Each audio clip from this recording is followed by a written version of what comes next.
மாணவர்களை அடிமையாகவே நடத்தும் குருகுலம் என்கிற கான்செப்ட் இப்போதும் இருக்கிறதா தெரியாது. ஆனால் குருபலம் என்கிற விஷயத்திற்கு விஜய் ஆண்டனி கொடுக்கிற மரியாதை பக்கம் பக்கமாக எழுத வேண்டிய ஒன்று.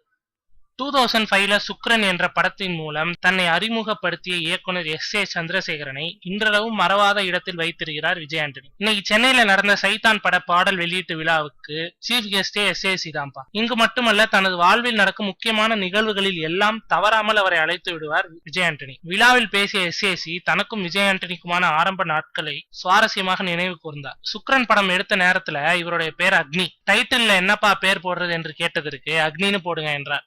சொந்த பேர் என்னன்னு கேட்டேன். விஜய் ஆண்டனி அப்படின்னு சொன்னாரு. விஜய் என்றால் வெற்றி, ஆண்டனி என்பதும் நல்ல பெயர் தான், ஏன் அக்னின்னு வைக்கணும், பேசாம சொந்த பெயரே இருக்கட்டும் அப்படின்னு சொன்னேன். இன்று அவர் வளர்ந்து பெரிய ஹீரோவாக வந்ததில் எனக்கு மகிழ்ச்சி என்றார். மேடை கொள்ளாமல் விருந்தினர்களை ஏற்றி பெருமைப்பட்ட விஜய் ஆண்டனி தனது உரையை மட்டும் மிக மிக சுருக்கமாக வைத்துக் கொண்டார். வண்டி வண்டியா பேசுறதை விட செயல்பாடு முக்கியம் என்று நம்புகிற பலரும் இப்படிதான். சைத்தான் படத்தை இருமுகன், தேவி ஆகிய 2 வெற்றி படங்களை வாங்கி வெளியிட்ட ஆரா சினிமாஸ் தான் வாங்கியுள்ளது. முந்தைய சென்டிமெண்ட்டுகள் தொடரட்டும்.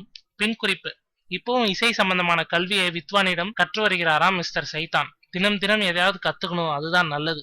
இதுவும் விஜய் ஆண்டனியின் நம்பிக்கை தான்ப்பா.